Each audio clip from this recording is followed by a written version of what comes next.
Good morning. আজকে হঠাৎ surprise plan. Husband সকালবেলায় উঠে বললো যে চলো রেডি হও, দীঘা যাব। মানে আমার তো একটুও যাওয়ার ইচ্ছে ছিল না, তাও রেডি হয়েছি একমাত্র ওর কথা আর ছেলের কথা ভেবে। তো ব্যাগ রেডি, ছেলেও রেডি, আমিও রেডি। তো দেখো, তো চলো, অনেকক্ষণ বাদেই এবার করেছি। তো এখন দীঘা গেটটা তোমাদেরকে দেখালাম, পুরোটা তুলতে পারিনি যেহেতু গাড়ির ভেতর ছিলাম। তো এই হচ্ছে আমাদের হোটেল, এটা হচ্ছে হোটেল রুম নিউ দীঘাতে। এই ফার্স্ট টাইম আমি রয়েছি, এটা আমি দেখে নাও। তো চলো, এই হচ্ছে বেড। এইবারে তোমাদেরকে দেখাবো আমাদের ব্যালকনি। তো জাস্ট দেখো, ওয়াও, এটা সি, একদম সমুদ্র। তো সবার কেমন লাগছো?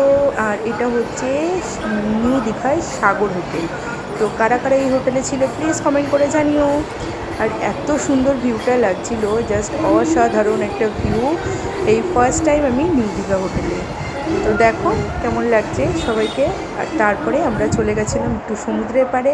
তো সেখানে কিছু ফটো ক্লিপস তোমাদের সাথে শেয়ার করলাম। তো ভালো লাগলে অবশ্যই লাইক, শেয়ার, কমেন্ট, সাবস্ক্রাইব করতে ভুলো না। তো চলো, টাটা। আবার ছোট ছোট মিনি ব্লগ করে তোমাদের সাথে সব কিছু শেয়ার করব। আমাদের টোটাল ঘোরাটা তোমাদের সাথে অল্প অল্প করে শেয়ার করব। তো চলো, টাটা, আবার পরে আসবো।